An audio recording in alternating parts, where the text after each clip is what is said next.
All right, everybody. Welcome to the Ridgeline Hunting podcast, brought to you by Phelps Game Calls, professional grade game calls made for every hunter. And this is episode 76, if you can believe that. We've had 75 other episodes before this one, and now episode 76. I'm super excited that we've been going on for this long. And today, I'm going to actually be breaking down the Gen 1 and Gen 2 Ruger American. Now, the Gen 1 that I have is actually the Predator model, so it is slightly different. And then the Gen 2 is just the regular Ruger American. So there are going to be some differences. Ruger now does have the Gen 2 Predator, which is comparable to the Gen 1. And I'll kind of be going over those as well, like the similarities from the Predator model, the Gen 1 and Gen 2. But the rifle that I have right now is the regular Gen 2 Ruger American. And we're going to kind of go through, you know, the similarities and the differences. I'm not going to break down each rifle, only because, I mean, you can go into a whole bunch of different things, but I'm just going to go to the ones that kind of like stand out for me. But before we do that, let's hear from our sponsor. Hey everybody, if you are looking for a game call that is elk, turkey, deer, predator calls, waterfowl calls, we highly recommend PhelpsGameCalls.com. Professional grade game calls made for every hunter. All right, that's right. Head over to PhelpsGameCalls.com. They have everything. I mean, if you're looking for a call, they got it. But yeah, so right now, I'm actually going to grab the Gen 1 Predator. It's right here. Now, there are going to be some definite differences, only because one's set up different than the other. This is the Gen 1 right here. Pretty nice stock. Now, what the difference between this one and one that you can actually like purchase, if you can see, this one actually has a muzzle brake on it. It does not come with a muzzle brake. It actually is just threaded, but I was able to put the muzzle brake on there. This is actually a rifle that both my kids shoot. This actually did come with this Viper scope. This is the Viper. This is the Crossfire 2 4x12. It's a fairly nice scope. It's a cheaper scope, but it's nice. It does the job. This one came with one that does not have exposed turrets. It's actually capped, and it just has your MOA adjustment on top and the windage on the side. I put a little cheek rest on here for my kids to kind of line up the scope with their eye. This does not come on it as well. The trigger, you can see right there. And then the safety, this one is just an on, red for dead, S for safe. You can't really see it through here, but when it's actually all in safe, there's an S on it. But while it's in safe, you can still use the bolt.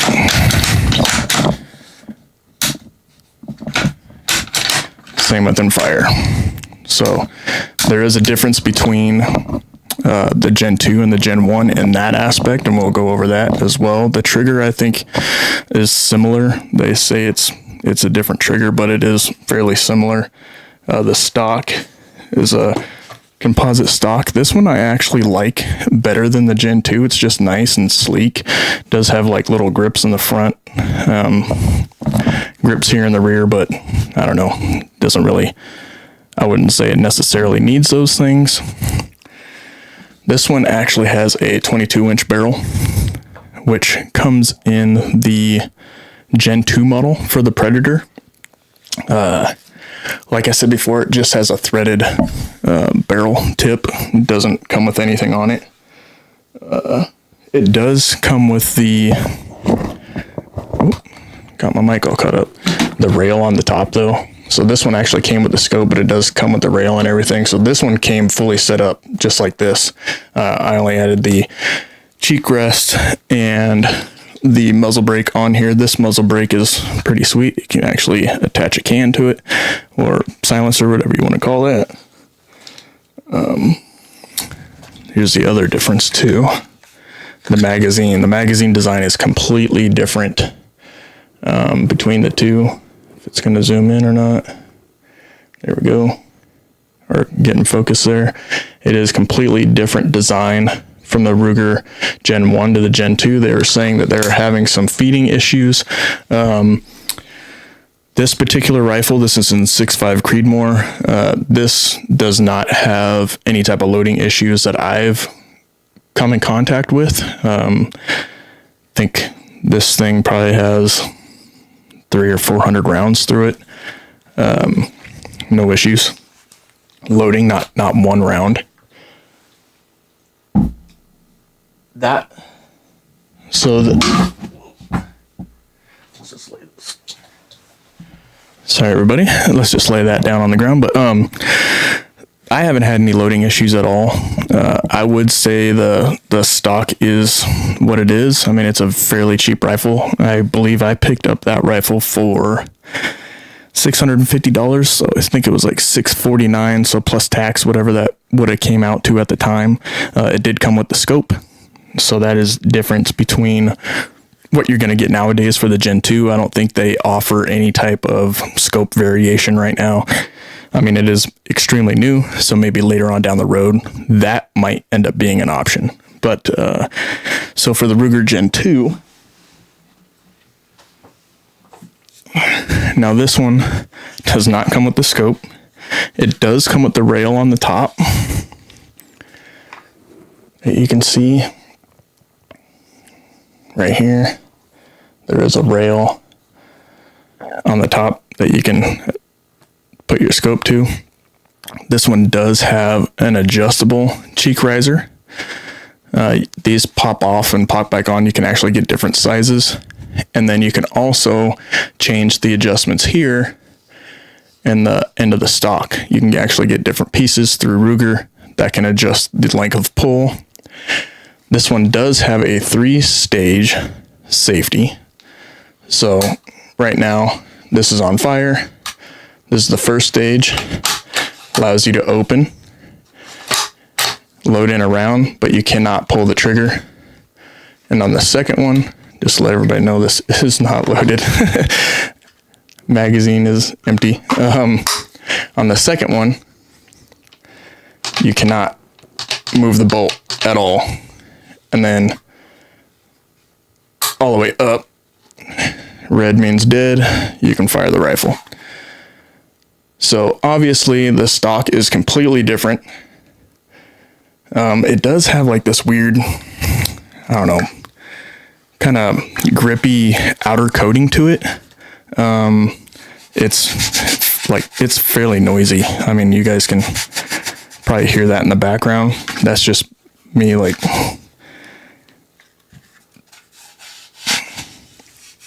it's kind of noisy. It's not really going to matter when you're out rifle hunting, but it's just kind of hollow sound. The other one didn't really sound like that. The trigger is very similar. If you can see the trigger there, I would say it's fairly similar to the Gen 1. They say it is a bit different. I don't really notice the difference. I think it's dang near the same. The bolt is how the boat throw, that is a little bit different. Has a larger knob for loading and ejecting the cartridge.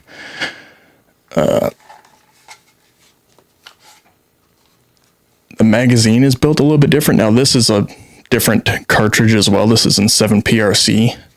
And the only reason I didn't hold out for the Predator model is because I didn't know when it was going to come out in 7PRC, and it was a cartridge that I really wanted to try out. And I found this on the shelf at local Sportsman's Warehouse, and I was like, okay, I can't pass this up. So I went out and purchased it. The magazine is built completely different. If it's going to focus up, there we go. So the magazine is built completely different. I haven't had any feeding issues at all with this. This one does come with a muzzle brake, as you can see right there. The barrel is completely different. It's actually got like a little twist to it. It's pretty cool. So the aesthetics alone, the rifle just looks completely different than the Gen 1. So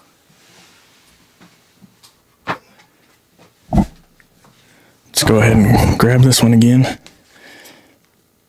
So let's not pay attention to that down there, but so this is what I was talking about with the bolt here.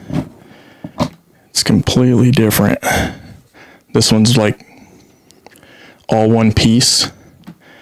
The Gen 2 is a 2-piece.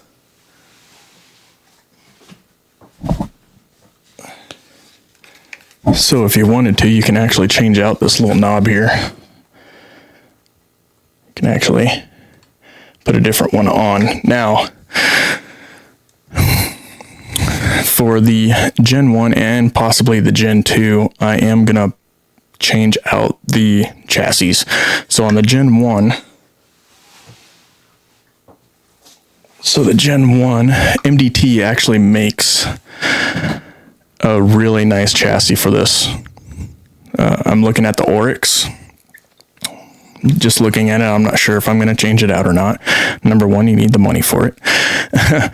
Number two, I need the time to put everything together. I guess it's just plug and play. You just take this one apart, drop the other one in, and you're ready to go. And the thing that I like about the MDT Oryx is that you have some adjustability. With this, it's just a regular stock, there's no adjustability here. This cheek riser is not going to always work for my kids. So, they might not want to use this that much at some point. So I do want to get something that will adjust to them and they can adjust the length of pull. Both of my kids use this rifle. So one is going to be 17 and the other one just turned 12. And this is what I was talking about the magazine. See how this one's like flush with the rifle and the other one kind of poked out a little bit. Other than that, it's a magazine, right? It holds your rounds in there and you're able to fire. So, for me, the differences between the Ruger Gen 1 and Gen 2 are just aesthetics. They look different. There's a couple different feel type things. Like this one doesn't have that weird paint on it. It's fairly smooth. Just has a couple little grips here. It's not super noisy like the other one is, even though it's not that big of a deal. You're not going to be out there, stroking your rifle. So it making noise is not going to be a huge difference. But with the chassis, so this one is a short action rifle in 6.5 Creedmoor.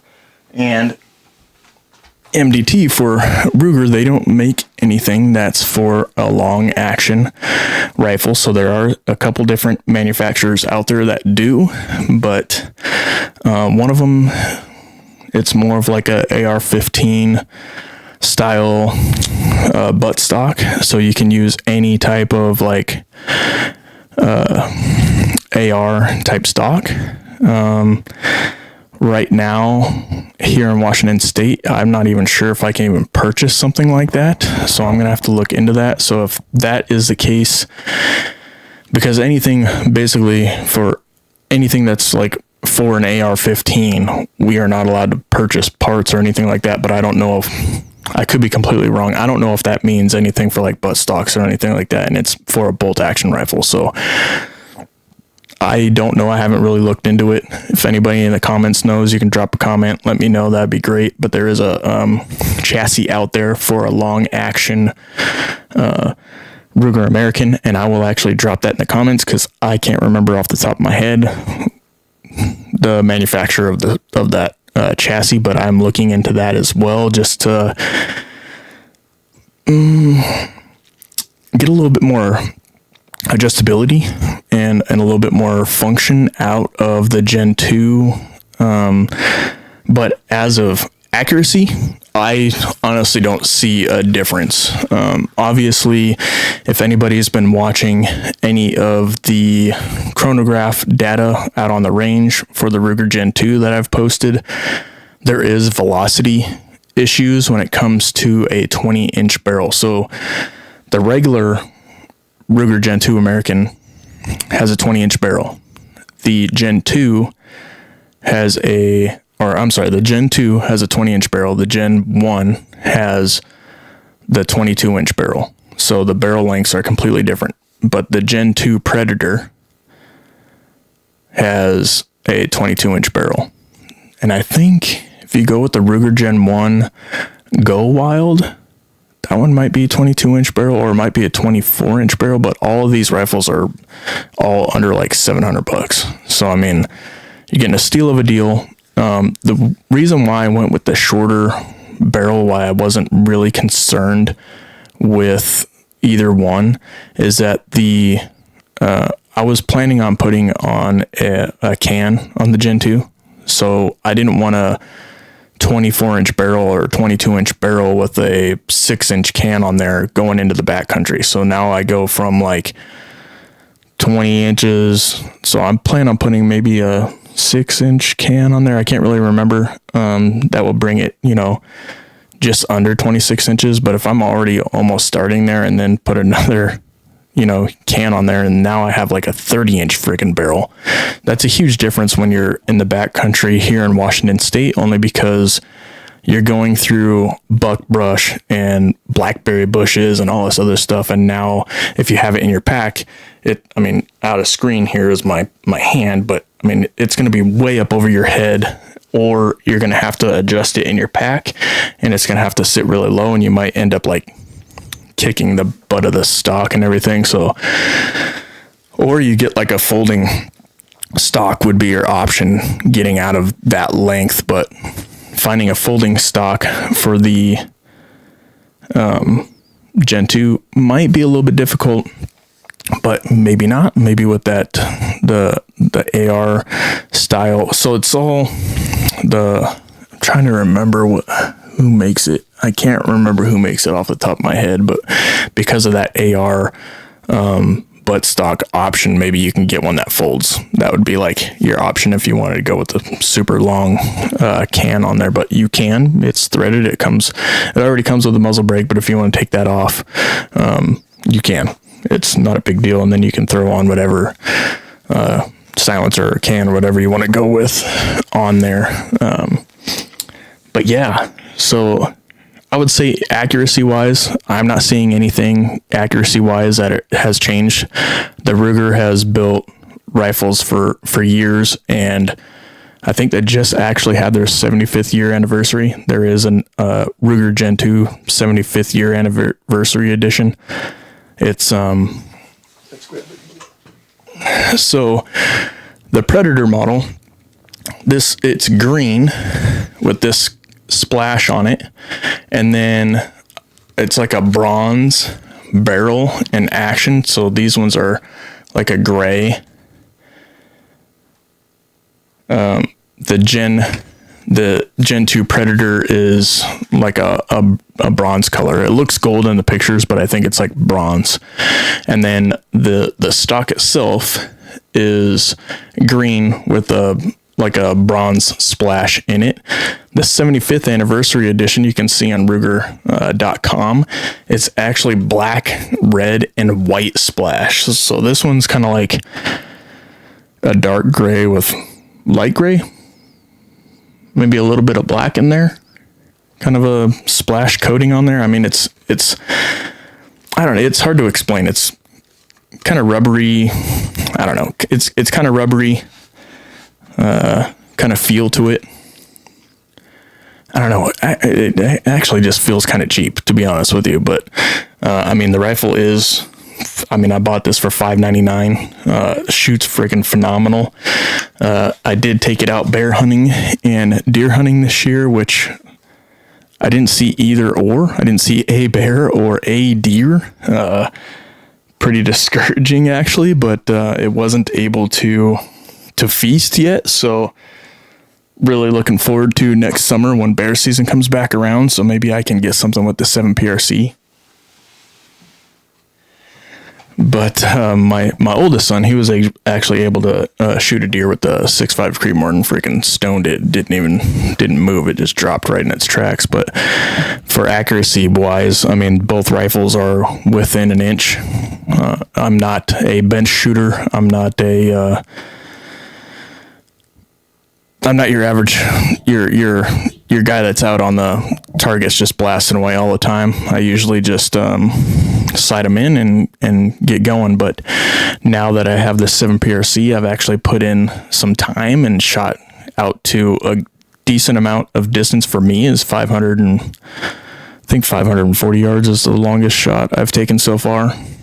And it's been a lot of fun. I like it a lot, and I actually miss shooting my rifle. I haven't really taken the time to do that. So now with me shooting a lot more, I'm actually going to be taking out more of my rifles and shooting more. And the Creedmoor, I'm going to get that one dialed in out the distance. And then I have a 6.5 Grendel that I want to shoot, get that out to distance. And then I'm thinking about picking up a 6.5 PRC, and I haven't really decided on what rifle, but I do like the consumer, more affordable rifles. Number one is I'm on a budget. Like, I can't just go and spend $3,000 on a rifle. So I like to shoot rifles that are affordable.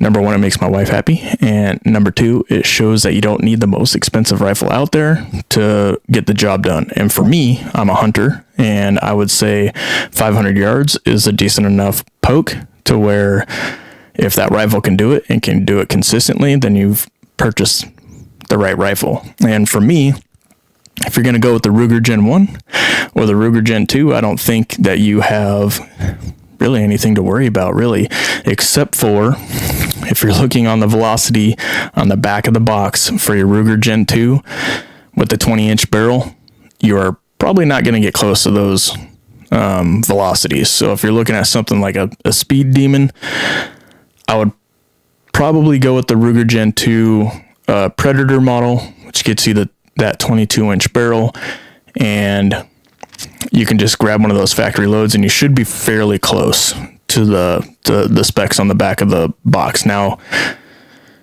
if you're just buying that box of ammo and you're not chronoing it, you're going to be off no matter what. So just let you know now, always chrono your rifle so you know what the exact velocities are, because if you use an app or whatever you're using to use the mils, or if you're using MOA on the top of your turret, making sure that those are lined up good. If you use the app or whatever, it just helps with the accuracy at further ranges. Now, if you're just Kentucky windaging it, then you're not really worried about the velocities on the back of the box. So for me, I use an app. So I put all of my velocities and the grain bullet and all that stuff inside of an app, and then it actually tells me how many MOAs that I should be at to make the accurate shot